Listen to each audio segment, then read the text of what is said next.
बिस्मिल्लाहिर्रहमानिर्रहीम। अस्सलाम वालेकुम। मैं हूं इंजीनियर हाफिज़ सगीर अहमद और आप देख रहे हैं KCC डिज़ाइंस एंड बिल्डर्स।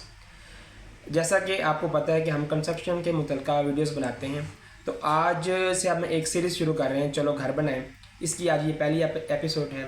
इस एपिसोड में हम बात करेंगे प्लॉट के मुतल्लिक़।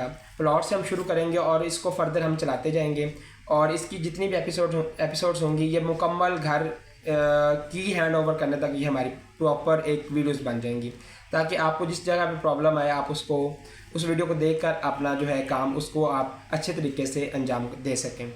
आज हम पहली वीडियो बना रहे हैं प्लॉट के ऊपर कि आपने जब अपना घर शुरू करना है तो आपको प्लॉट किस जगह पे लेना चाहिए, किस सोसाइटी के अंदर लेना चाहिए और उसमें ज़रूरी किन चीज़ों का आपको ख्याल रखना होता है। पहली बात तो आपका बजट होता है। आपका बजट कम हो या ज़्यादा हो ये डिफरेंट मैटर है। आप जिस सोसाइटी में जा रहे हैं वहाँ पे आपको जिन जिन चीज़ों का ख्याल रखना होता है, आज मैं आपके साथ वो चीज़ें डिस्कस करूँगा। पहली चीज़ जो है, जहाँ पे आप घर ले रहे हैं, जहाँ पे आप प्लॉट ले रहे हैं, उसकी आपने अगर सोसाइटी की है तो आपने उसकी फ़ाइल को देखना है कि फ़ाइल उसकी बिल्कुल जेन्युइन है, उसमें किसी किस्म की दो नंबरी नहीं है, कोई प्लॉट दो लोगों के पास नहीं है, दो फाइल्स नहीं है उसकी, आपने सोसाइटी से वो क्लियर करवाना होता है। दूसरी चीज़ इसमें जो आपने देखनी है वो अगर रजिस्ट्री और इंतकाल वाली जगह है तो आपने उसको श्योर करना है कि उसकी जो रजिस्ट्री इंतकाल जो है वो बिल्कुल जेन्युइन है। आपने फौरी तौर पे प्लॉट की अगर आपने पेमेंट कर दी तो आपने उसको अपने नाम पे करवाना होता है। दूसरी चीज़ जो आप उस प्लॉट में आप देखेंगे कि उसके आगे जो रोड चल रहा है वो प्रॉपर रोड जो है वो एक अच्छा उसका साइज़ हो 20 फीट 25 फीट, ताकि जब आप वहाँ पे रहना शुरू करें तो कम से कम दो गाड़ियाँ एक दूसरे को क्रॉस कर सकें। क्योंकि प्लॉट तो आस्ता आस्ता बन ही जाता है, लेकिन अगर जो गली छोटी है, रोड छोटा है, तो वो कभी भी बड़ा नहीं हो सकता, उसमें आपको हमेशा से परेशानी रहेगी।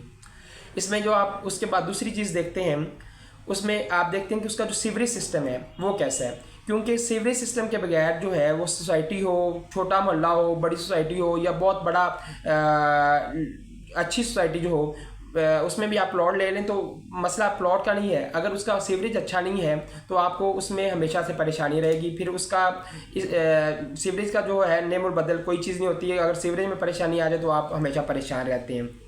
उसके बाद एक होता है बिजली का मीटर।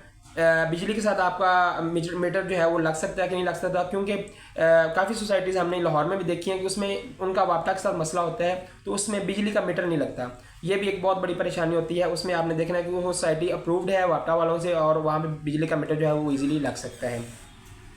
हाँ, गैस का जो है इशू वो इतना ज़्यादा नहीं है, क्योंकि गैस आजकल पूरे पाकिस्तान में नहीं आ रही, तो वो गैस का इतना मैटर नहीं करता।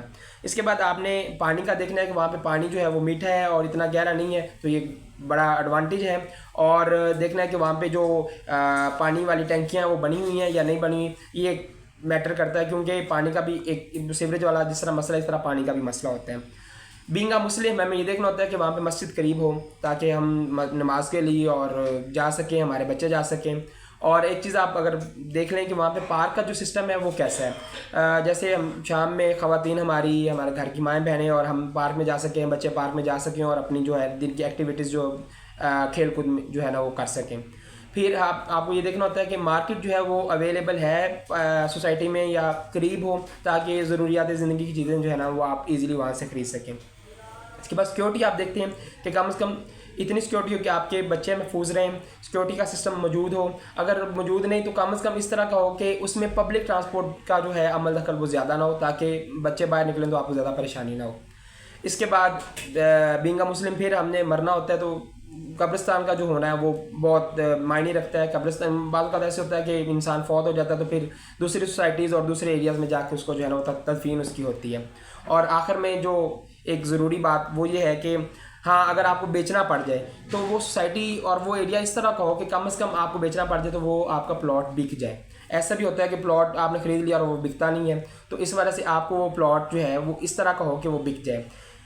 ये हमारा आज का टॉपिक था, ये हमारी पहली एपिसोड थी। अगर आप कंस्ट्रक्शन के मुतल्लिक़ या प्लॉट के मुतल्लिक़ कोई इन्फॉर्मेशन लेना चाहते हैं तो आप हमारे साथ रब्ता कर सकते हैं। आप हमारा ऑफिस विज़िट कर सकते हैं और इंशाअल्लाह ताला हम आपको बड़ी अच्छी रहनुमाई देंगे। अपना बहुत सा ख्याल रखिए। बहुत शुक्रिया। अस्सलाम वालेकुम रहमतुल्लाह।